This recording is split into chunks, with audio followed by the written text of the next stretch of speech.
Okay, so last time, ang discussion natin was about the angular solution. Okay, at nakita natin na yung angular solution ay tawag dito, uh, led us to a wave function na ang tawag natin ay spherical harmonics. Okay? Tapos, ngayon, ang hindi na lang natin nasa-solve. So also from that from those discussions, lumabas yung yung dalawang quantum numbers na um, tawag dito, orbital angular momentum quantum number at magnetic quantum number. Ngayon ang focus natin ay dun sa radial na solution. Okay, so sa radial solution,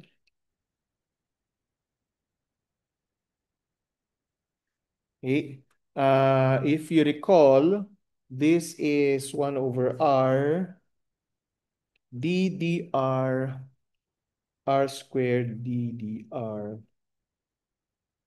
minus 2m r squared over h bar squared pay v of r minus e is equal to L times L plus L times L plus 1. Okay, so ito yung tawag dito yung solution o ito yung differential equation na kailangan natin ngayon na isolve. Okay? So of course we can write this as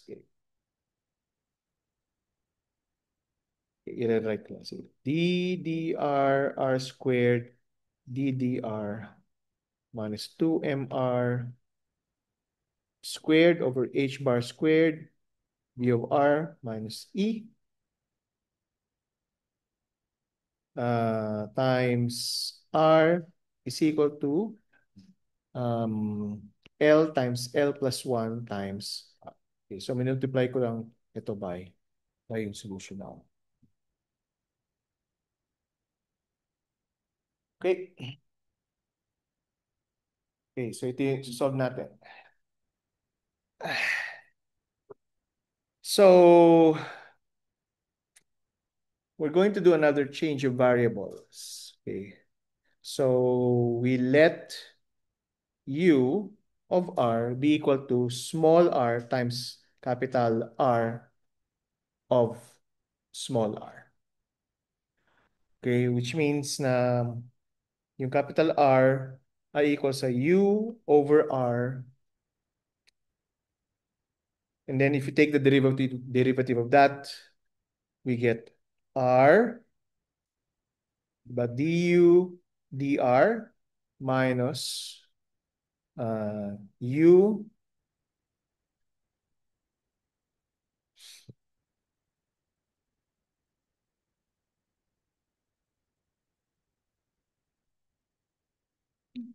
all over r squared. So ano lang yan, di ba? Anong tawag niyo dyan? Low di high. Low di high minus high di low. Okay. Tapos, kailangan din natin syempre yung, okay, so basically, ang nakuha na natin dyan ay ito. Yan. So ito na yung nakuha natin dyan. Yan. Okay, so kailangan din natin kunin yung itong part na to. Okay? So, ibig sabihin, we multiply, actually, we don't need to multiply that by kasi may r squared ka na dito sa denominator. So, r squared drr is equal to r du dr minus u. Okay? Then, if we take the derivative of that with respect to r, we have r squared dr over dr, derivative of capital R with respect to r. So, ah, okay, so d dr r du dr minus u. Okay, and if we do this, anong makukuha natin? So R Di ba? Treat R as a constant, then we have the second derivative with respect to R of U, and then treat tawag dito, du dr as a constant, then we have du dr. Okay, and then minus du dr. So magka-cancel yung mga yan. Okay, so cancel, ang matitira ay equals sa r d squared u dr, dr squared. And with this, okay, so ito na yung ating kulay blue. So yan yung kulay blue dito. Kulay blue dito sa taas. Okay, with this, we can now write, may coefficient ba? Wala. Okay. We can now write r d squared u dr squared. Okay, for the first term dito. Okay, tapos minus 2 mr squared over h bar squared. Okay, ano yun? VR, V of R minus E, R is equal to L times L plus 1 R.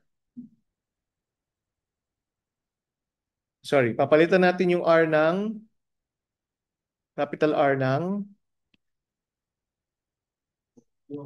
small u and then small r. Tama, no? Ay, hindi. U over R pala. Sorry. U over R and then itong capital R na to. Papalitan din natin ng U over R. Okay? Then we multiply or we multiply everything by 1 over R. So we have hindi lang 1 over R, i-multiply din natin siya by negative h bar squared over 2m. Okay, so what we'll get is 2m, sorry, h bar squared over 2m, and then may negative sign. Tapos d squared u dr squared, okay, plus. So plus v of r plus h bar squared over 2m, okay, times L plus 1 over r squared. Then capital U is equal to E U. Okay?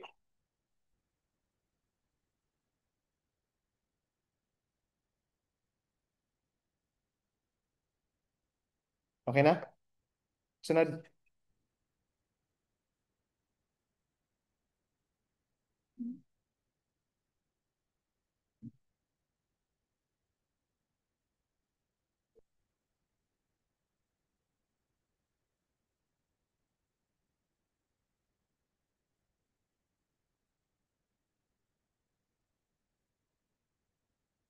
Okay, gusto niyo bang i-explain pa ng mas maayos o na-figure out niyo na? So, syempre, ito, yan, di ba? And then, itong 2mr, magka-cancel yan with this. Tapos may VR ka dyan. Okay, pero may U over R ka rin doon. So, magka-cancel itong R na ito with this R here. Okay, itong R na ito with this R here. Okay. Tapos, dito, sa term na to, meron kang over R squared. Kaya meron kang over R squared dito. Okay? So, yun yung kinalabasan mo. Okay, now this is quite familiar kasi yung equation na yan is nothing but the Schrodinger equation. Right? It's a Schrodinger equation. Pero, ito yung potential nyo ngayon. Okay? So, yung potential has two terms. Yung V of R, which is yung electrostatic term, and then yung h bar squared over 2m times L plus 1 over R squared. So this is your effective potential, which has two terms, V over R plus h bar squared over 2m L times L plus 1 over R squared.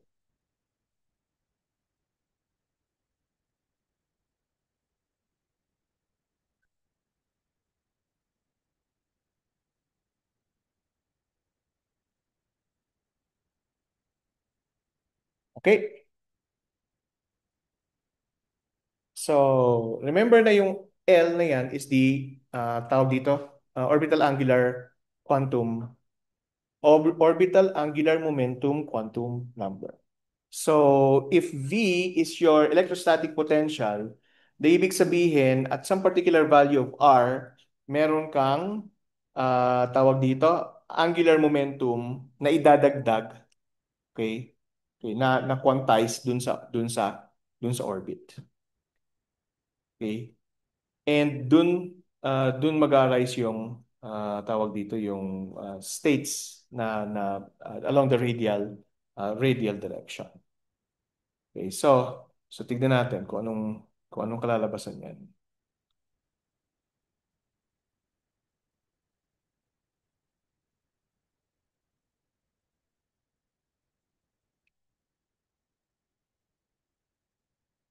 Okay,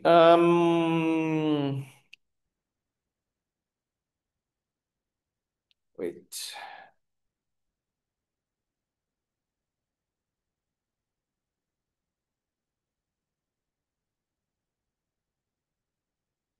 So, syempre yung V na yan, okay, sa hydrogen atom, that's the electrostatic potential.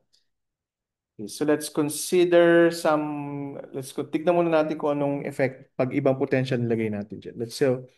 For example, ang i-consider natin muna ay, so consider V of R equals 0 to infinity if R is less than A, and then infinity if R is greater than A. Okay, so syempre ang maganda i-consider dito is if R is less than A. Okay? Which means na yung ating differential equation, okay, will be reduced to, okay, L times L plus 1, okay, over R squared. Di ba? Wala na kasi yung V of R na term eh. Di ba? Wala na tong yung V na term na to, yung V na term na yan, wala na yan dahil nga zero siya for R less than A. Okay, and it doesn't make sense na i-consider natin yung for R greater than A kasi yung V of R is infinite. Diba? So, yun yung mawawala dyan. Ang matitira is yung term na may L times L plus 1 over R squared.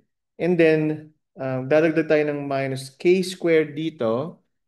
Okay, ano yung K dyan? Yung K is 2ME over H bar. Square root ng 2ME over H bar. So, yung kaninang 2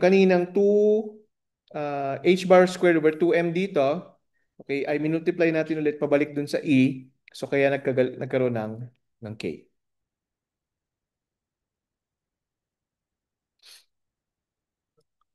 Okay, now this differential equation is solvable. Okay. So, tawag dito. So for the case na L equals 0, okay, the ibig sabihin d squared u dr squared ay equal sa negative k squared u. Okay, at alam natin yung solution dyan.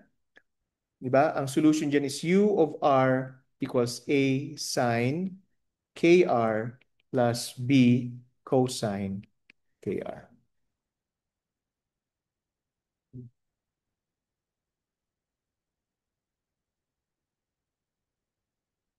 Okay? Okay, pero ang solution na to is for the function u. Yung actual na solution is in terms of r. Okay, ito yung actual na solution. Yan. Okay, capital R is equal to u over r.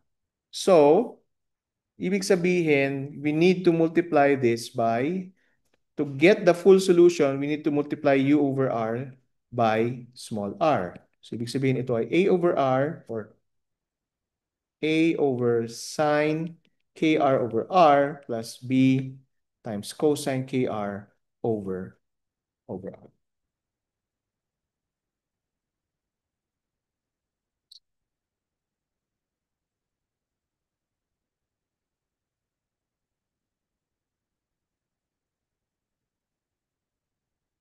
Okay lang, nakasunod?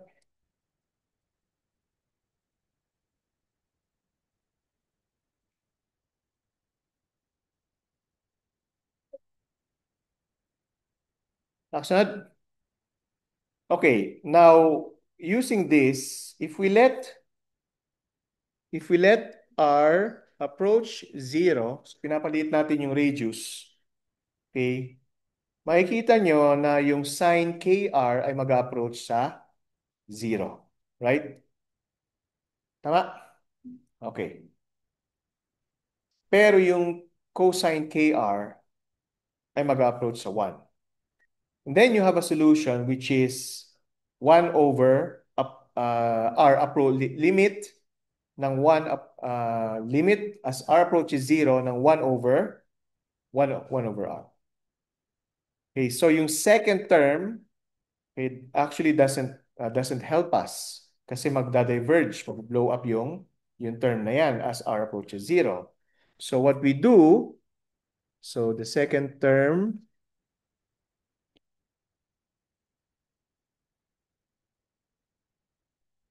blows up. Okay lang ba yan? Which means na ang gagawin natin para ma-prevent yan is to set B equal to 0. Yung first term, since nag-approach naman yung numerator to 0, then that should be okay.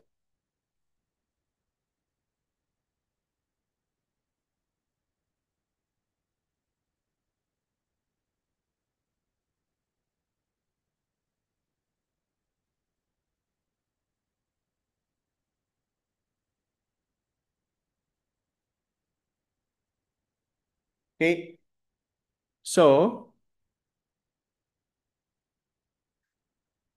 ang definition natin ng potential is for R less than A, yung potential is 0.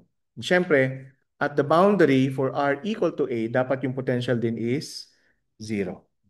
Okay, so at R equal to A, dapat yung potential will also be 0. Or at least yung wave function pala, sorry, yung wave function natin should be 0. Okay? Kasi in-expect natin na gusto natin na yung wave function, syempre starts from some value and then towards the boundary, uh, 0 na siya. Kasi yung probability na makita yung particle near the boundary, gusto natin na maliit na maliit.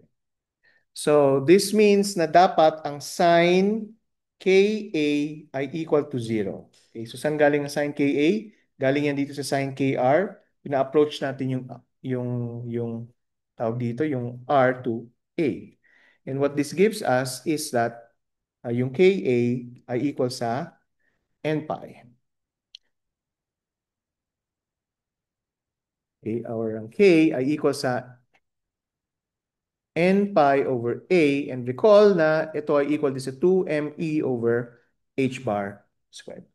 So now we have the eigenvalues for any value of N. Okay, saan galing yung N dito? Yan, for any value of N, and for L equals 0.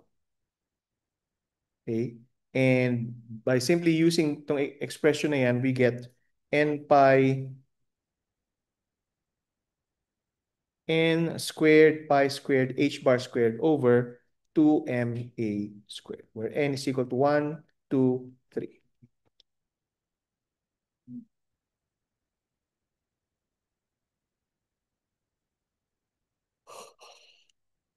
Yeah. Sobrang boring. Pati ako inaantok sa sarili ko. Okay. Okay? O, din nakuha na natin yung eigenvalues. Diba? For L equals 0. Meron pang L not equal to 0. Okay. But what this gives us is a new quantum number, which is yung n. Diba? So dito, may bago tayong quantum number na n. At yan yung tinatawag natin na principal quantum number. Okay, so that defines kung anong orbit, okay, na makikita yung electron. So for n equals 1, yan yung ground state. N equals 2, yan yung first excited state, and so on and so forth.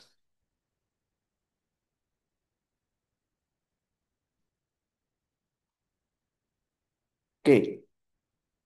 Now yung solution talaga is this one, di ba? Ito, U of R is equal to A. So actually meron ka pang term dito na hindi pa natin na-normalize. Okay, so kailangan nating i-normalize yan. Okay, and what we do or what we get when it's normalized after normalization,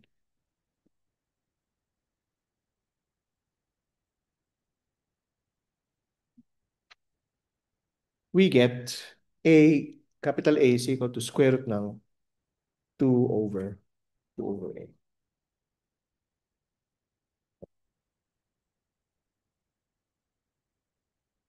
So, yung ating wave function ngayon, okay, na ang subscripts na gagamitin ay n, okay, and then L equals 0, tapos yung M equals 0. Okay, tatlong quantum number siya na. N, L, at saka M. Oh. Tapos, this gives us 1 over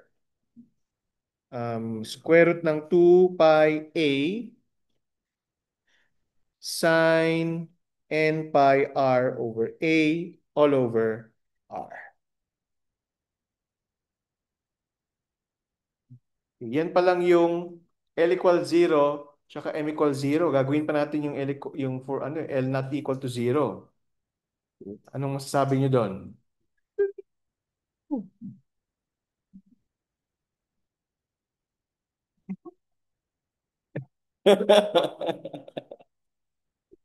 No.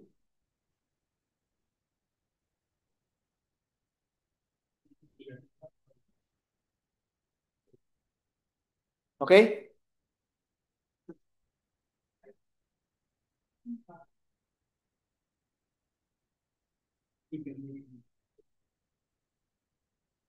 Okay. Now, for L not equal to 0 or in general, okay, yung general solution. Okay, we have U of R equals to A R J L K R plus B R N sub L K R. Subscript yung L dyan, ah. Okay, na kung saan ito ay tinatawag na spherical Bessel function. Okay? And ito naman ay tinatawag na spherical Newman function.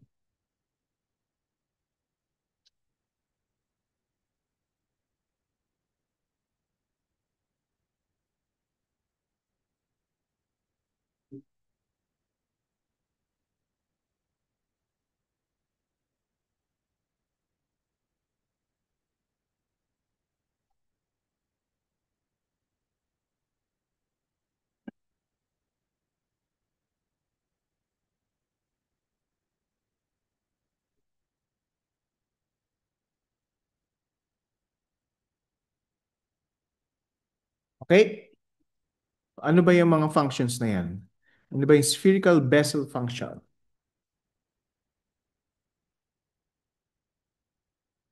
So, ang spherical Bessel, oops, nangyari. Ang spherical Bessel function is given by J sub L of X equals a negative x to the L 1 over X d dx to the L sine X over X. Yung mga nakakatakot no? No!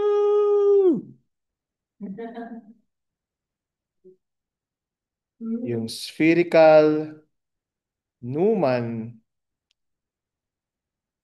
function and L of X ay equal sa negative ng negative X to the L. Okay, 1 over X d dx raised to the L cosine of X over X. Isa na naman. Letter N ba yun? Ha? Letter N ba yun sa Newman. Letter N. Meron ka na namang cosine X over X. No! Tapos, yeah. Ha? No. Na-record ko ba? No! Na-record ko.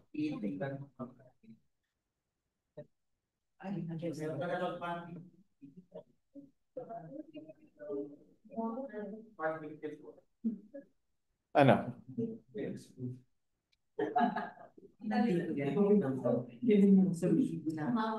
Okay, so for L equals 0, try natin muna. For L equals 0, tignan natin kung consistent. Okay. So for L equals 0, anong itsura ng spherical Bessel function? Negative x to the 0, that will give you 1. Okay, and then 0th derivative. Di ba? So, ibig sabihin, ang sagot lang dito is sine x over x. Okay, and then yung spherical Newman function naman ay negative ng negative x to the L, or negative x to the 0, and then yung 1 over x times yung 0th derivative ng cosine x over x. So this will be cosine x over x. Negative, sorry. Negative cosine x. Consistent ba siya?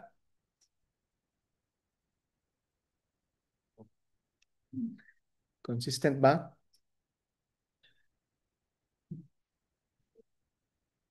Nasaan na yung function? Ito.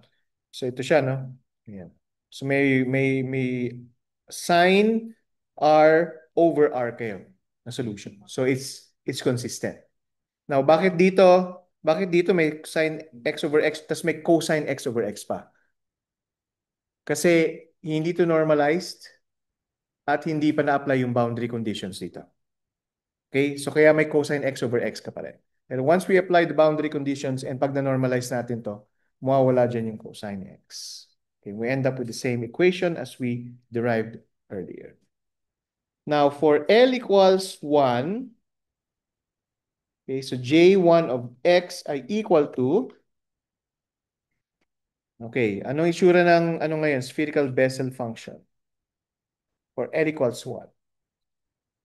So, negative x, tama? Mga nega talaga yung mga x, no?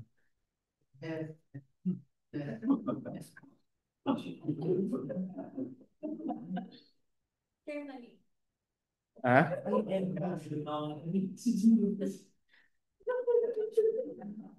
Ano ba pinagtatawanan nyo yung word na nega? Alam ko yan. Okay. 1 over x. First derivative, di ba? First derivative with respect to x ng sine x over x. Siyempre magka-cancel yung x dyan, which is, yun naman talagang gusto natin mangyari, mag-cancel yung x.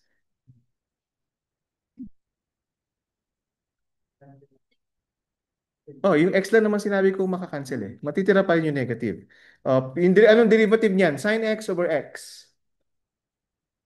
Low d high minus high d low. Low derivative ng high minus high d low. So anong derivative? Okay, so this will be sine x over x squared minus cosine x over x.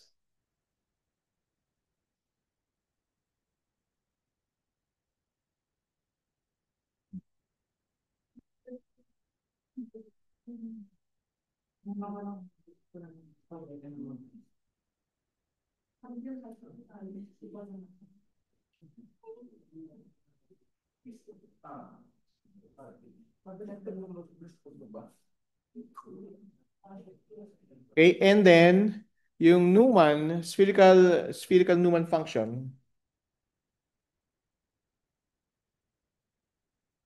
oops, for L equals 1, ay, nangyari.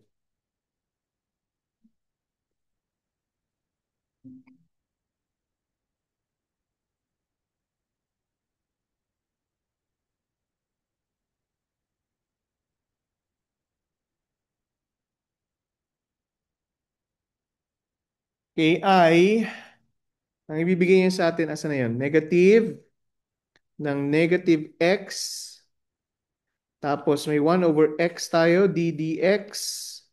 Okay, and then derivative ng cosine x over x.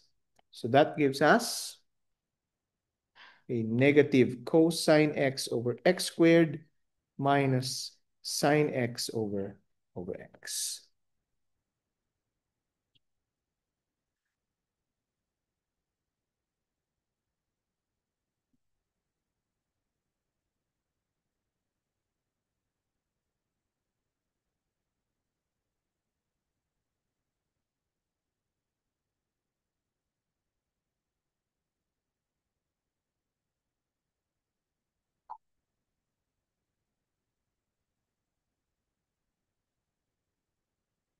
Okay na?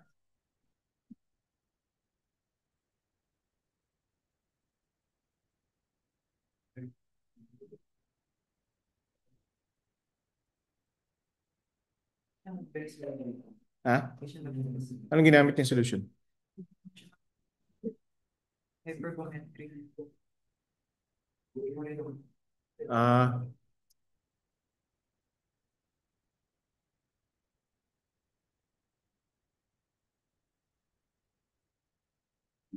oh, ano yan?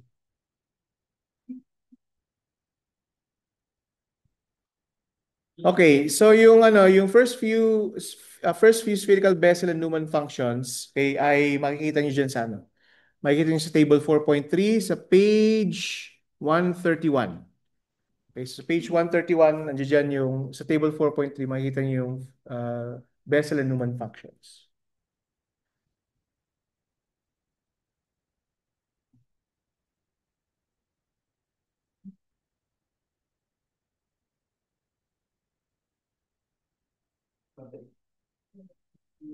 Now,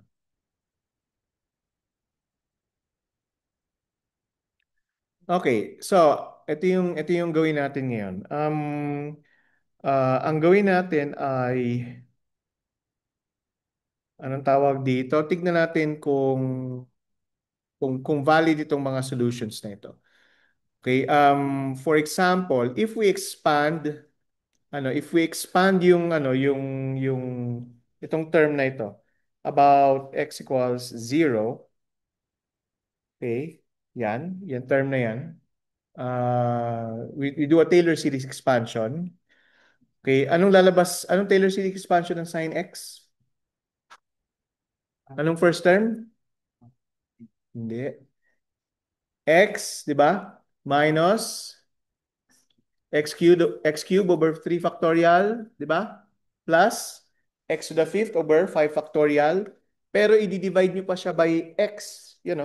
I-divide nyo pa siya by x. So yung first term is 1 minus x squared over 3 factorial.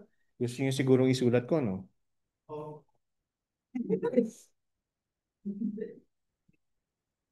Ay. Tapos, i-divide natin yan by x, di ba? The 1 minus x squared over 3 factorial plus x to the fourth over 5 factorial. Stop na cosine. Cosine to pero ultimate. Okay? And we're going to do the same thing na tulad na ginawa natin kanina. We let x approach 0, just like we let r approach 0. In this case, if we let x approach 0, then ang matitira sa atin dito ay yung first term lang, which is yung 1. Tama? Tama? Okay. And that's for this function. Okay. Now, for this function, use spherical Newman for L equals 0. Ang expansion ng cosine x is 1 minus x squared over 2 factorial plus x to the fourth over 4 factorial and so on and so forth. And then pag dinivide pa natin yan by x, we have 1 over x minus x over 2 factorial plus x cubed over 4 factorial and so on and so forth.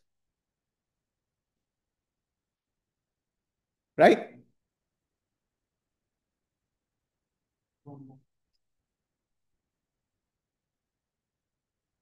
So, by letting x approach 0, makikita natin na itong term na ito, yung very first term, will diverge. It will blow up. Right? So, anong implication nun?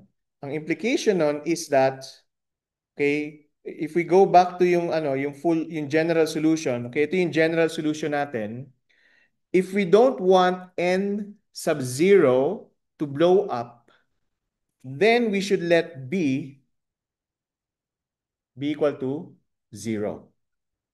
Okay? And then we are left with sine x over x or sine r over r, which is yung solution natin dito kanina. Kaya dito wala na kayong cosine term. Okay? So kita natin na consistent. Okay? Consistent yung Bessel function tsaka Newman function for these anong tawag dito for these functions. For the solution na ginawa natin kanina. Okay, so what about itong J1 of x? Okay, so yung J1 of x, okay, meron tayong oops. Ay naku, maubos na yung battery ng ano. Tawag dito yung J1 of x dito. Okay, so yung sin x, 'di ba ay ito. And then pag ginamit ko pa sin x over x, so mayroon lang 1 minus x, so tapos x over 3 factorial plus x cubed over 5 factorial and so on and so forth. Okay?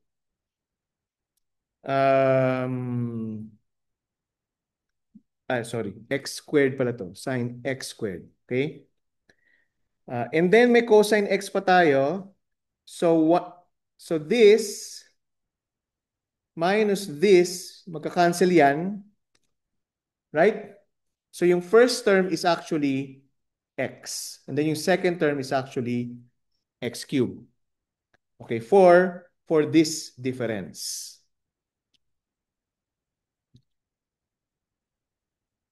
Gusto niyo malamang isulat ko na naman, ano? Sin x over x squared minus cosine x over x is equal to 1 over x minus x over 3 factorial plus x cubed over 5 factorial and so on and so forth minus 1 over x minus x over 2 factorial plus x cubed over 4 factorial. Ha? At ang mangyayari dito is cancel, cancel. Okay, ang first term is x, ang second term ay x cubed.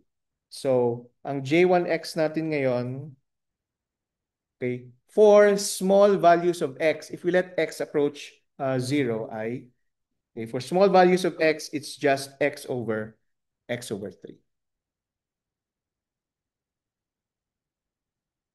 Okay, so similarly, for the Newman function, okay, we have cosine x, oops,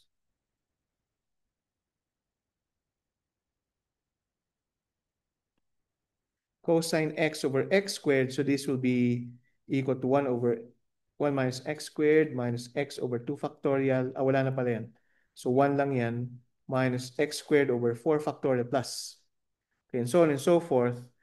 So, yung Newman n1 of x ay equal sa, sabi rito, minus cosine x over x squared minus sine x over x. Okay? So, this, okay, so for small values of x, so this will become 1 over x squared. Again, okay, if we let x be really small, then this function will blow up. Again, for L equals 1, isi-set natin yung B, yung coefficient na to, yan, yung coefficient na yan, to be 0.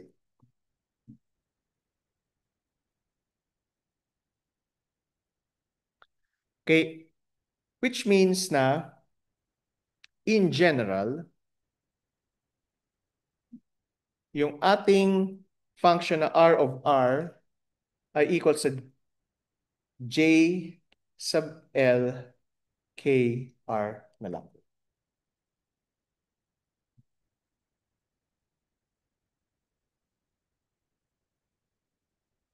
Okay, so it's just composed of the spherical Bessel function for any value of L.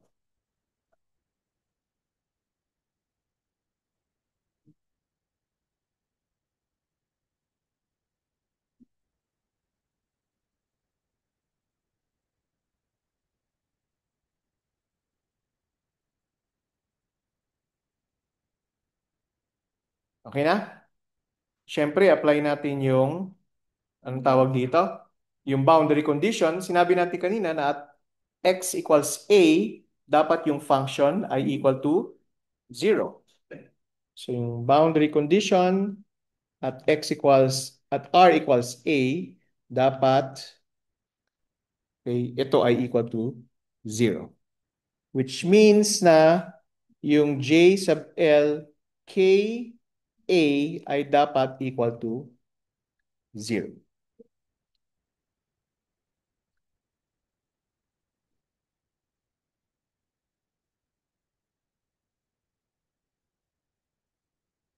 Okay, medyo ano yan, medyo hindi natin ma-generalize yan ng basta-basta kasi kung titignan nyo, ito talaga yung spherical Bessel function. Okay, so yan yung spherical Bessel function. And how do you set that to 0? Diba? So medyo komplikado kasi hindi natin alam yung value ng L. Pero at least for the first values, diba? For L equals 0, okay, nagawa na natin yun kanina. Okay? And then for L equals 1, ito yung expression. Okay? So, pwede pa rin nating ma-solve yan. So, well, in general, what we'll get is K equals 1 over A and then beta sub N L. Okay, na kung saan yung beta sub NL is the nth zero of the Lth spherical Bessel function. Okay, so anong ibig sabihin nun?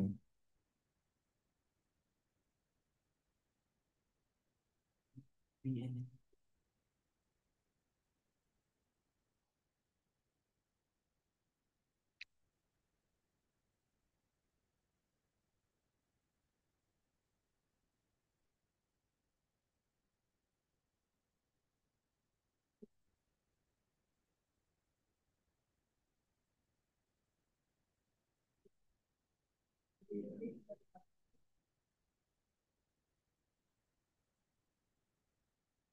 Okay, so ito yung graph ng first four na spherical Bessel function.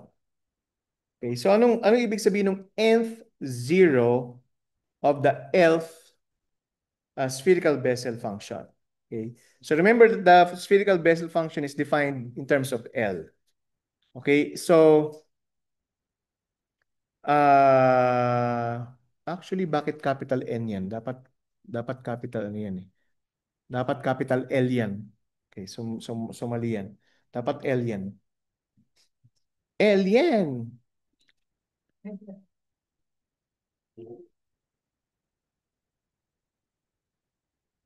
Mhm. So dapat L to. L. Kasi, ano ibig sabihin ng nth zero? So yung for L equals zero, ito yung una niyang zero. Okay? Ito yung pangalawa niyang zero. Second zero. Third zero. And then, fourth zero.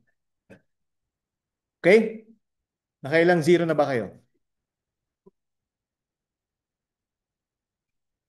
Okay. So for L equals 1, okay, L equals 1, pink yung ginamit ko. Okay. Asan dyan yung unang zero? Actually, ito pala yung unang zero nandito. And then ito yung second. Tama ba? Tama ba yung sinusundan ko? Ito yung third na zero. And then ito yung fourth na zero. Okay? And then ito, for L equals 2. Okay. Okay, for L equals 2, asan na yun? So ito yung unang zero and then L equals 2 ay ito. So ito, tama. And then ito, so ituro ko na lang yan. And then, asan na yun? Pati ako nawala. Nag-intersect. Nag-intersect. Okay. So yan. Okay? So yan yung ibig sabihin ng nth zero of the nth spherical Bessel function. So it's actually a tawag dito, a constant number. Now, why do you need that? Because that's where you'll get the eigenvalues. So the eigenvalues are given by h bar squared over 2ma squared beta nl squared.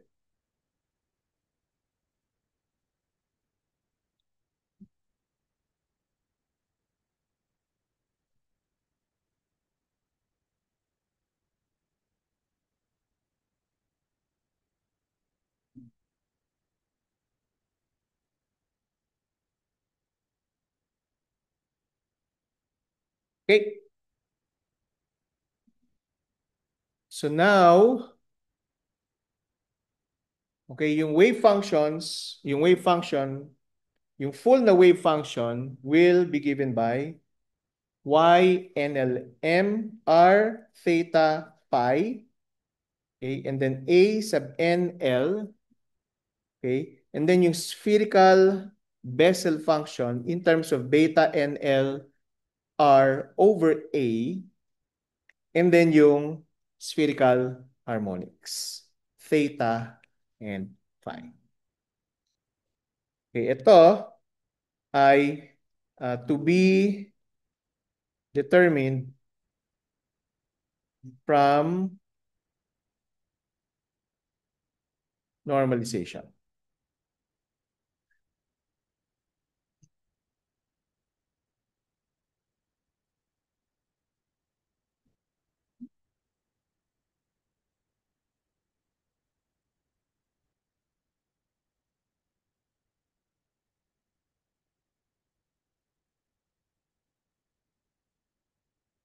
Ano? May tanong?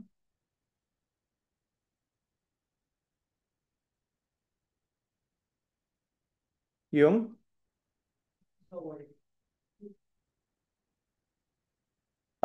Anong tanong niyo doon? M. Ah, M. Di ba spherical, ano yan, spherical harmonics? Ang superscript is M.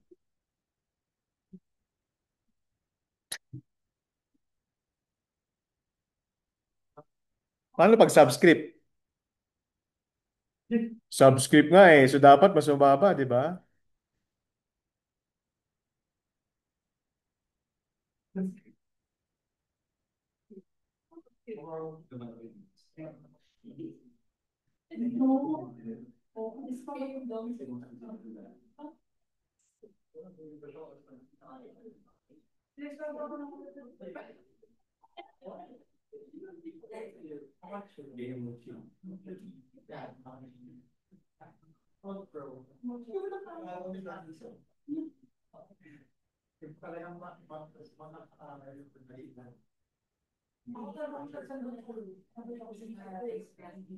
Okay.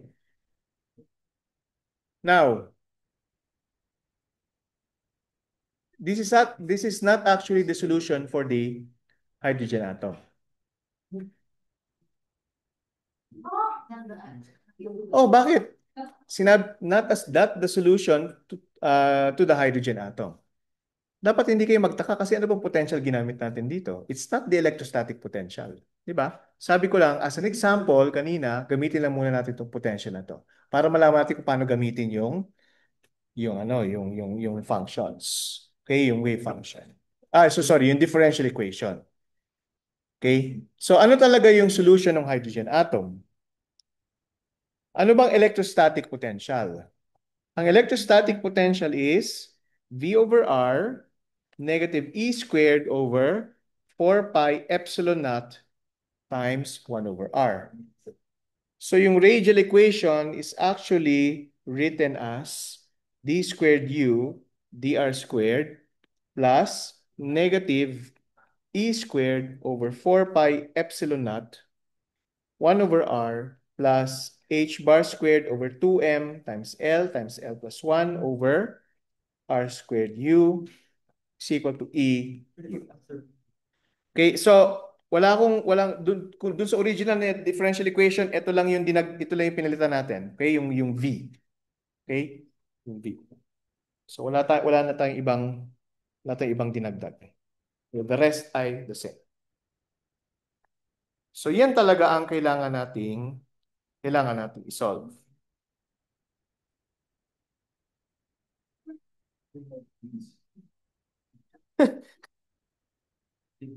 Parang hindi naririnig. Ay, Diyos ko.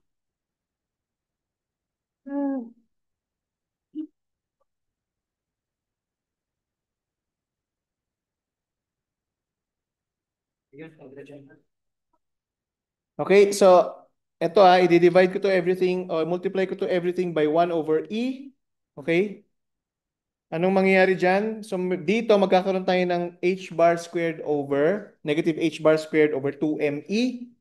Di ba? Negative H bar squared over 2ME. Okay, and then magkakaroon din tayo ng E dito somewhere, may E dyan, may E dyan. Okay, siyempre dito magka-cancel yung E. Okay. Now, bakit natin ginawang ganun? Kasi medyo familiar tayo sa K ng definition is 2ME over H bar squared. Okay? Pero ngayon ilalagay natin yung negative sign dun sa loob ng square. Okay, so pwede natin itong i-write as 1 over K squared d squared u over dr squared is equal to, okay, 1 minus me squared over 2 pi epsilon naught h bar squared k, okay, 1 over kr plus L times L plus 1 over kr squared u. Okay, sandali lang. Alam ko nagugulat kayo. Tawag dito, um,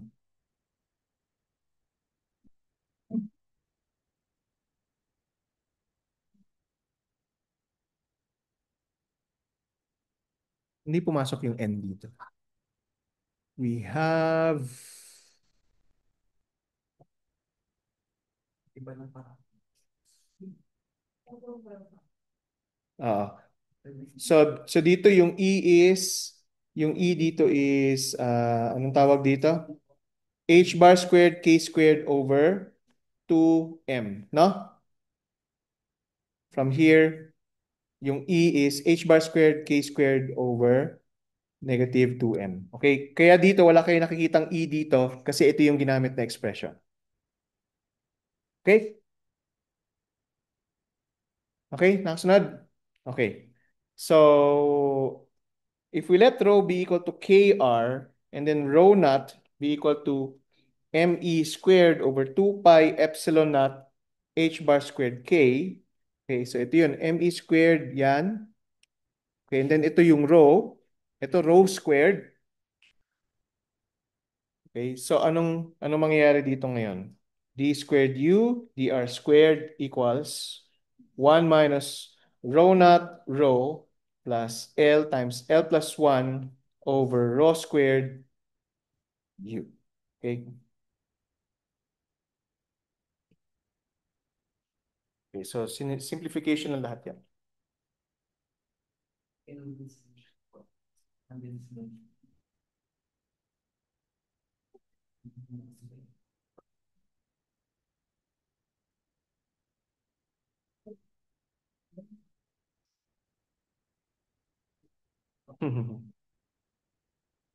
Ay, ba't may nawala yung 1?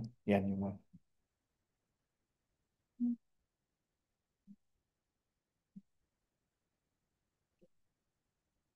Mas malala yung parameter niya sir. Sa form ring ganun. Nasa? Nasa form ring ganun sir ba ng parameter? Ah, okay.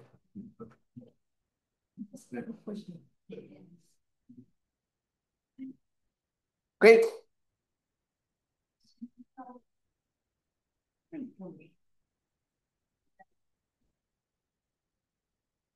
Papahirap ka na sir. Dito ka na lang, mag-stick ka na lang dito. May 1/4 kasi siya. Ah, 1/4 and more. Nasa parang nilabas ganyan bigla. okay lang yun. Okay lang. Constant lang naman yun eh. Ang mangyayari lang naman dun is ano, magkakaroon ka naman ng tawag dito, constant dun sa exponential mo. May kita mamaya. Okay, ngayon, explore natin kung anong itsura nitong wave function nito. Okay, first of all, yung rho is, ito yung rho. Yan ang rho. It's proportional to the radius.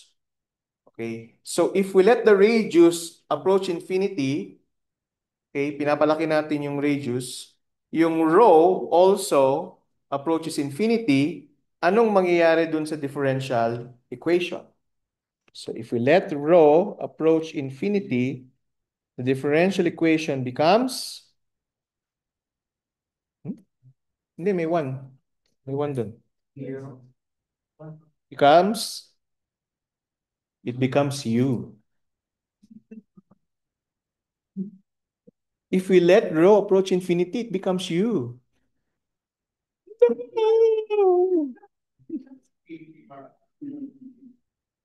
Oh, anong solution yan? So, ang general solution is A, exponential negative rho plus B, exponential positive rho. Okay, but remember, we're considering yung case na ang rho approaches infinity. So, yung second term actually doesn't make sense kasi it will diverge. It will blow up. So, yes, di ba? So, we let B be equal to 0. Okay, so ibig sabihin, U rho is equal to A exponential rho. So, for large values of rho.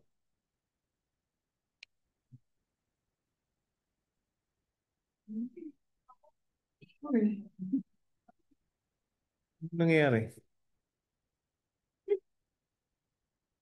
Ay. Yan? Pero G yung gamit niya. Okay.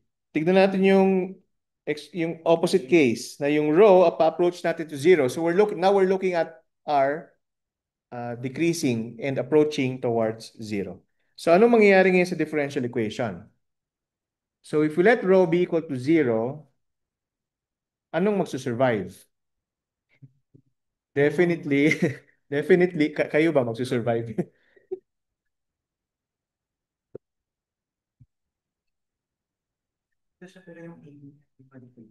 Well, as rho approaches 0, yung last term, dahil rho squared siya yung pinakamalaki.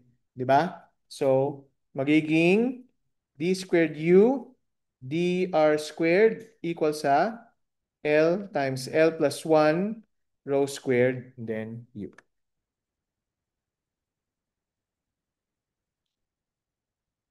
Okay? Now, ang general solution for this case is C.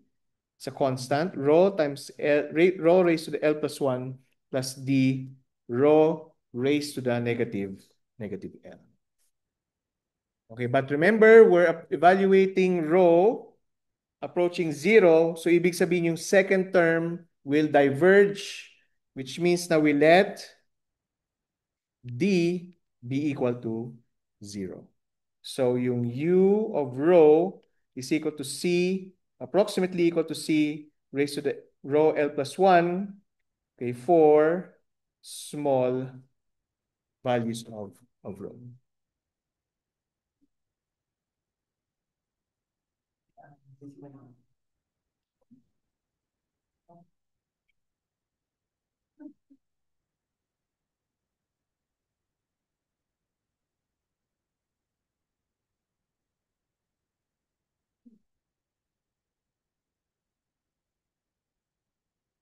Okay, so alam natin nangyayari sa rho approaching infinity and then rho tawag dito approaching 0. Pero hindi natin alam kung ano nangyayari sa gitna, sa in between. Okay? So, ang gagawin natin ngayon, okay, is mag-introduce tayo ng function that will allow us to describe kung ano nangyayari sa gitna. Pero kailangan din natin incorporate yung nako-derive natin for rho approaching infinity and for rho approaching 0. So we say, we say, okay, na yung U of rho ay equal sa rho raised to the L plus 1. Ito yung nakuha natin for ano, di ba? For rho approaching 0.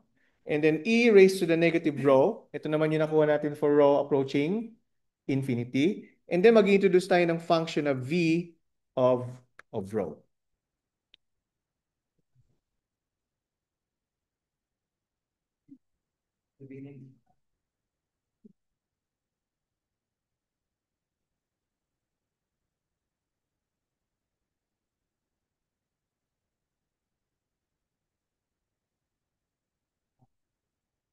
Ah, bagong function.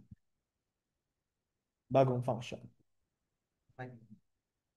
Hindi itong solution na ito ay hindi unfamiliar sa inyo.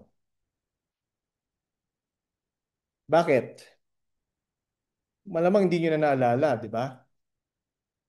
Pero nung nag 1 to 1, 1 ano ba? 1 to 1 kayo, nung pinag-aaralan nyo yung, anong tawag dito? Ordinary differential solutions to the ordinary differential equation, okay? Meron kayong technique na ang tawag ay, ano, Denzel? Ba't ka yes. Anong tawag? Variational parameter. Di ba? Sa variational parameter, mag-introduce kayo ng function na V dun sa solution ninyo. Tapos anong susunod yung gagawin doon? Ipapasok nyo ngayon sa differential equation, di ba? And then makaka-derive kayo ng mahabang expression. At alam nyo na ngayon ang i-expect natin dito, ipapasok natin ito dun sa ating differential equation at makaka-derive tayo ng mahabang expression. Right? Ano ba yung differential equation na yun? Just to remind you, nasaan na yung differential equation na yun? Ito ang differential equation na sinasabi ko. Yan. Okay, so we need to get the second derivative of u with respect to rho.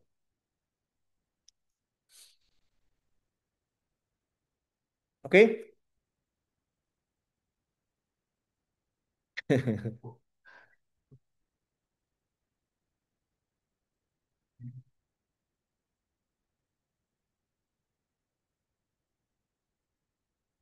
Okay. So, anong lalabas dito? If we take u, take the derivative of u with respect to rho, we get okay, rho to the L, e to the minus rho, and then L plus 1 minus rho v plus rho dv d rho.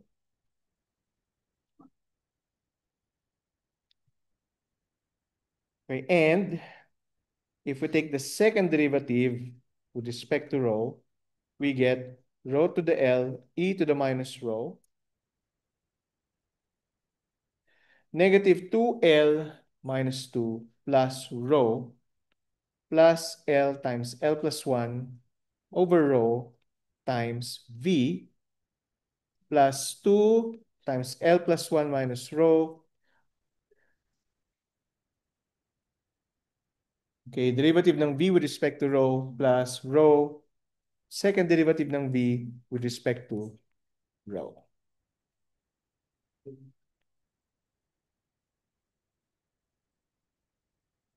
Okay, hindi ko na inano yung steps in between. Hindi ko na dinrive yung steps in between ha. Sa tingin nyo, bakit kaya? Kasi hayaan ko kayong gumagawin yan. Okay, para ma-practice kayo. Alam ko naman hindi nyo gagawin yan pag hindi kayo ano eh, pinors. Okay, May? Wala eh. Minsan lang magsalita, hihingi pa ng plus.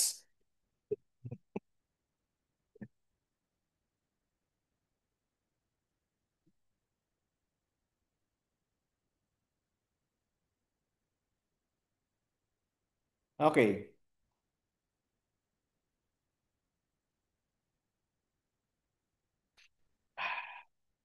So,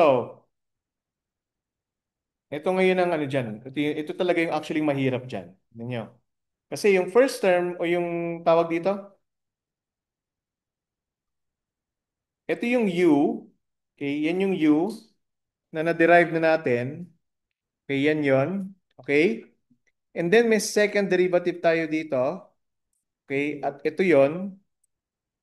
Okay, tapos yung u na yan, i-multiply pa natin with this, this, and this. Na-imagine nyo ba? Kung anong mangyayari?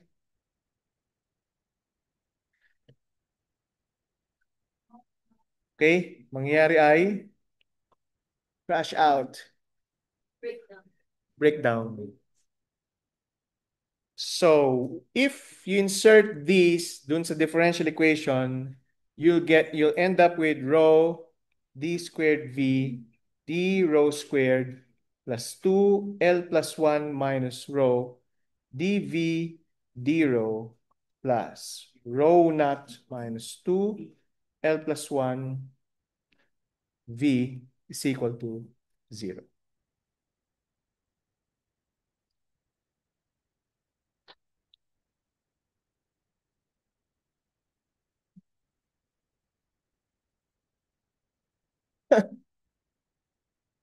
Sino yun? Ayan na. Sino yun? Oh, shit. Iniwasan nga natin. Gusto nga natin i-solve yung isang differential equation. Nagbigay naman ng bagong differential equation. Di ba? Ano ba yan? Now, we can assume a solution. May piyok pa. We can assume a solution. Sabi sa inyo, sinasadya ko talaga yun eh. Ha? We can assume a solution. Okay. For V of rho. Some, parang kabayo. Salamat sa reference ha. Na series function. Okay? A sub j rho to the j. Okay, sum from j equals 0 to infinity ng a sub j rho to the j. Okay, so assume na yan yung series function. Series function lang, rho to the j, ba? Oh, bakit pwede nating i-assume yan? Bakit pwede nating i-assume yan?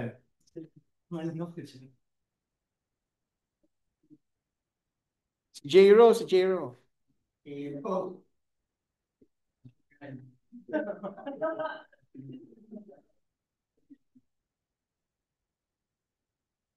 Bakit pwede tayong mag-assume ng ganyang solution?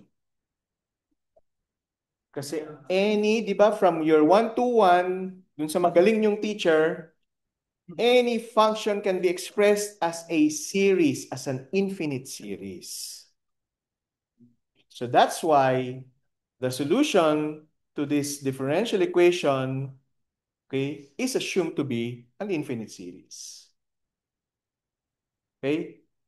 Okay lang yan, convenient yan kasi pag tinake natin yung derivative niyan, medyo straightforward, di ba? Tama ba? Medyo straightforward nga ba? Pag kinuha natin yung derivative nito with respect to rho, anong makukuha natin? Sum from j equals 0 to infinity ng j a sub j rho to the j minus 1. Di ba? Or pag simplify natin, j equals 0 to infinity ng j plus 1 a sub j plus 1 rho to the j. So nagkaroon lang tayo ng, sorry, nagkaroon lang tayo ng shift of variables dito. Okay? Yan, may shifting of variables lang yan. Kaya naging j plus 1 yan. Okay? So in other words, yung j, pinalitan lang natin ng j plus 1. Buti pa yung variables nag-shift na.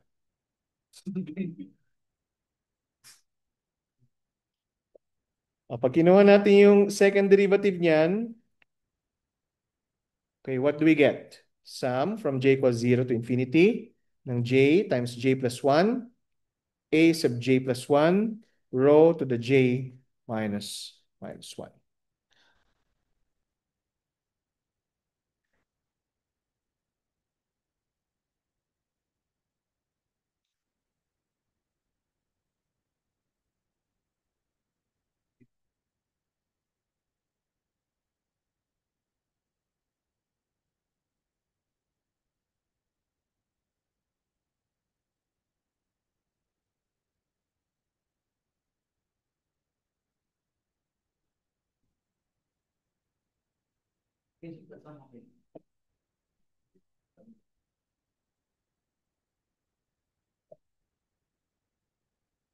Alam niyo yung susunod na mangyayari?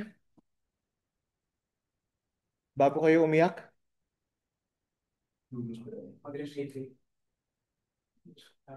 Mag-shift na. Papasok niyo yung v na yan doon. Papasok niyo yung derivative ng v dyan at yung square doon.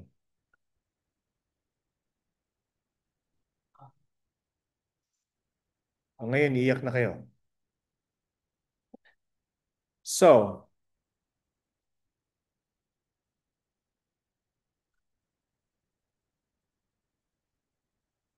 tapusin na natin to para next exercises na lang tayo. Hindi pa. Dali lang, pinasok pa natin, di ba? So anong lalabas? Sum from j equals 0 to infinity ng j to the j plus 1, a sub j plus 1, rho to the j plus 2l plus 1, sum from j equals 0 to infinity ng j plus 1, a sub j plus 1, rho to the j, okay, minus 2, sum from j equals 0 to infinity ng j a sub j rho raised to the j, okay, plus, yes, rho naught minus 2 L plus 1 is sum from j equals 0 to infinity ng a sub j rho to the j equal to 0.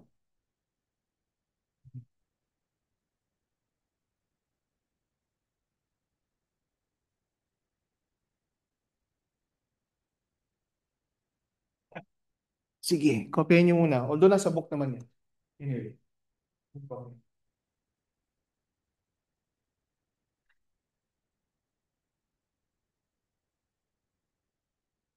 Nag-list pa, no?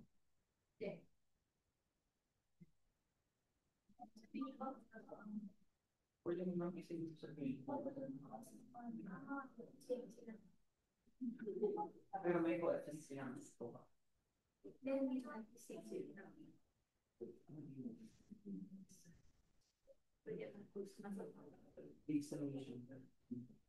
Ay, ang labo pala niya. Hindi mo siya pwedeng...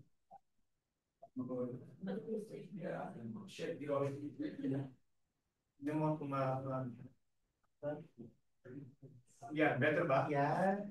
Mas better. Diba kayo hindi kayo marunong mag-complain?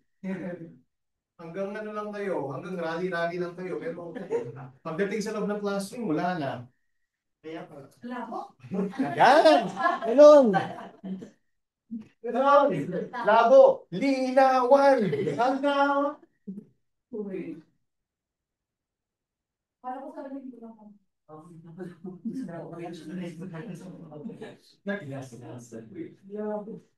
Oh, ngayon, puro kayo malabo, malabo. Walang iya. Ha? Oh, tinanggal mo yung salamin mo. Ayan, malinaw na. Okay. So, anong ginagawa natin dito? Siyempre, di ba sum to? So, ibig sabihin, ang pagsasama-samahin lang natin dito, yung pare-parehong J, values ng J. Diba? For J equals 0, makakabuo tayo ng ano, sum ng series. For J equals 1, J equals 2, and so on and so forth. So, if we consider a particular value for J, what we end up with is J times J plus 1, A sub J plus 1, plus 2 times L plus 1, ay,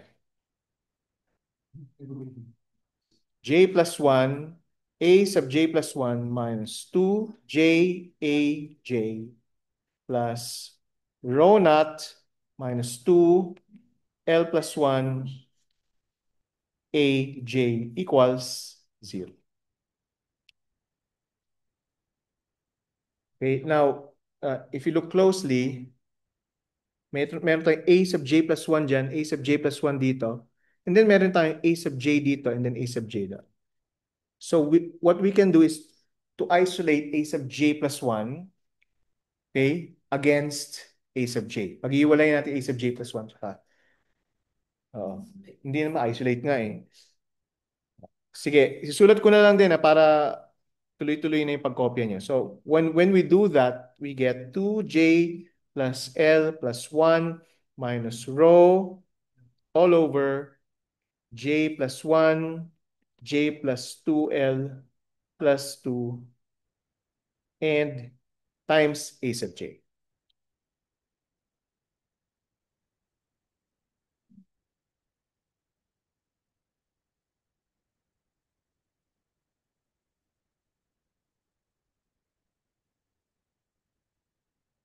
Grabe naman makasigaw yung mga yan.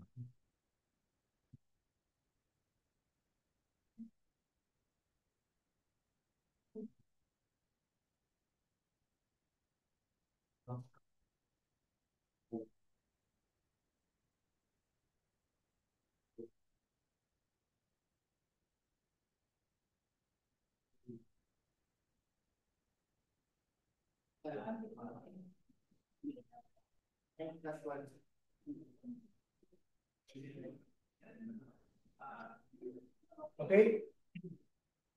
Ano meron tayo ngayon? We have a recurrence relation. Kasi we can get the J plus 1 coefficient from the Jth coefficient. So if we start with J equals 0, at ang A sub 0 is A, for example, okay, then we can get A sub J plus 1 by simply plugging in itong values ng J at saka ng L. Okay? So, tawag dito. So we can get yung coefficients na yan. Makikita natin, makukuha natin lahat ng mga coefficients na yan. In other words. Okay, now, just to simplify, okay, let's say na ang tinitignan na natin ay yung pinakamatataas na values ng A sub J. Okay, so we're looking at a large J. Okay, this means na ang A sub j plus 1 ay equal sa 2j over j times j plus 1, A sub j, or 2 over j plus 1, A sub j. Okay, for large values of j. Okay, so, sige, i-copy niyo yan, then ipakita ko sa inyo kung paano nangyari yan.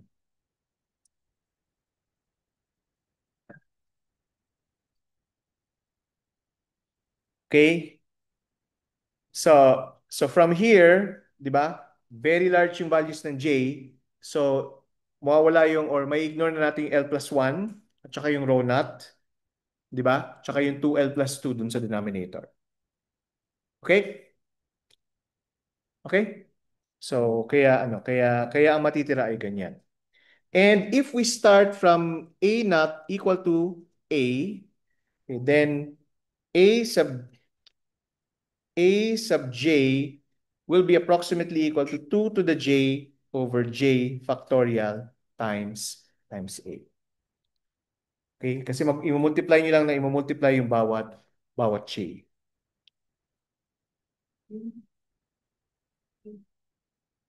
Two times J yun, sir. Two Ah? times. 2 to the j, sorry. 2 to the j.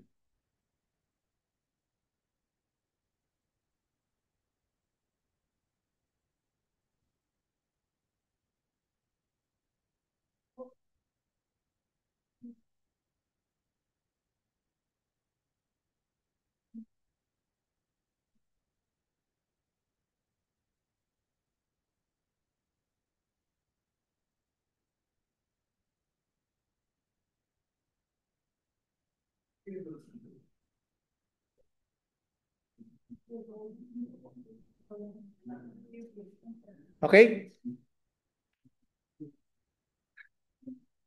Asa na ba yung solution natin kanina? Di ba ang solution natin ay ito?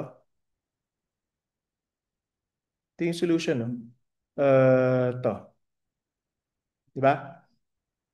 O, di pwede na natin palitan yung A sub j nung 2 to the j over j factorial times A.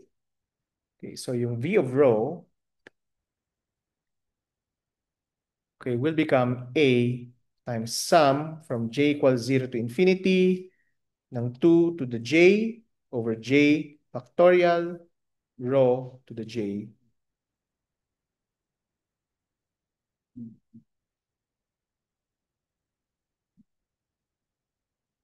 Or A exponential 2 to the rho. Yan yung series expansion exponential, di ba? Right? Di ba? Series expansion ng kailangan ko bang isulat? X to the n over n factorial is e to the x. Okay?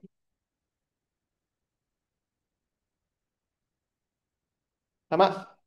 Okay. And then, going back here, ito, dito naman tayo. Dito, i-replace natin ito ngayon ng e to the 2 row. E to the 2 row times e to the minus row is e to the row. Diba? So, yung u of rho will be equal to rho to the L plus 1 times A times E to the row. Okay?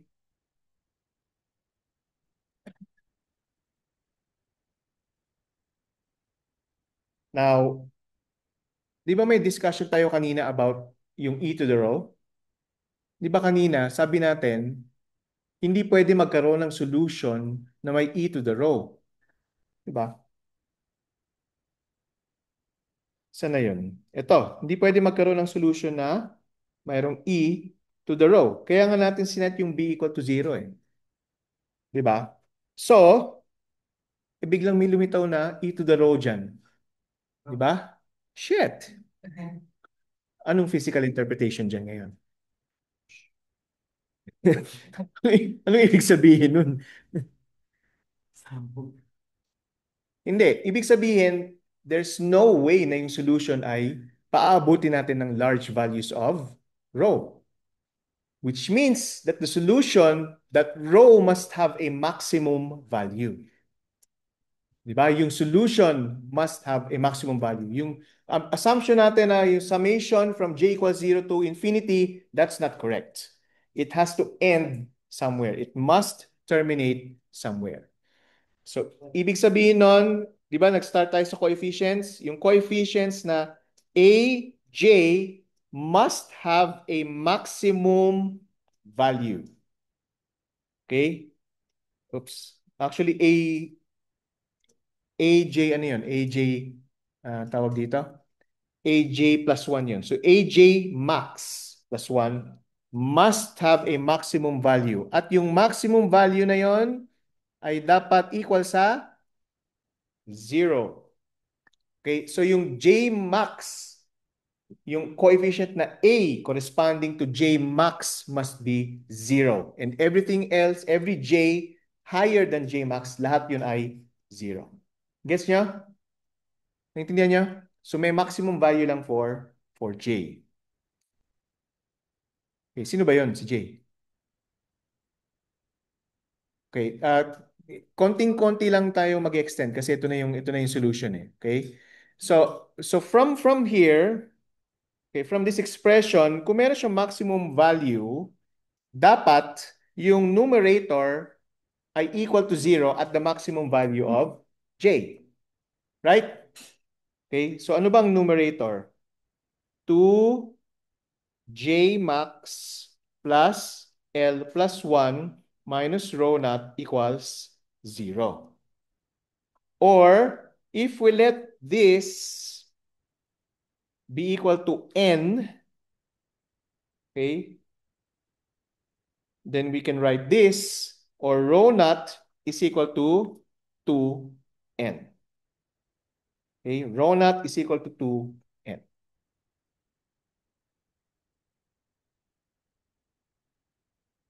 Sige, 2 steps na lang, tapos ano na tayo?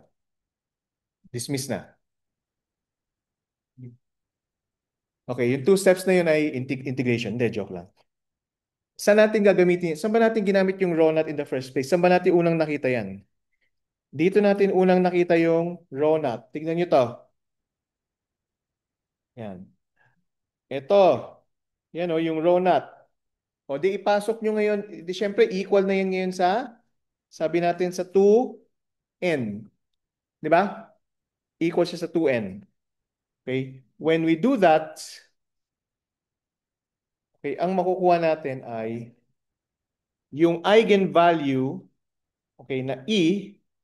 Okay, sabi natin h bar squared k squared over 2m at equal ngayon yan sa me to the fourth over 8 pi squared epsilon naught squared h bar squared rho naught squared.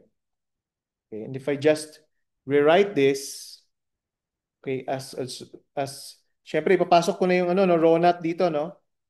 So so magkakaroon na ako ng subscript na n dyan. So minus, negative minus over m, 2h bar squared, and then e squared over 4 pi epsilon naught quantity squared, tapos may 1 over n squared ako dyan. And this is e1 over n squared for n equals 1, 2, 3, and so on and so forth. And then if you plug in yung values for e1, okay, ang makukuha nyo actually is negative 13.7 electron volts. Which, if you recall, ay yung ground state energy na na-derive for the hydrogen atom using the Bohr model. So now we have correspondence with the Bohr model and with this, where we derive the expression na to using Schrodinger equation. Okay? Di ba? Galing, no? Di wag. Okay? Okay? Okay, sige. Hanggang dyan lang muna tayo. for moving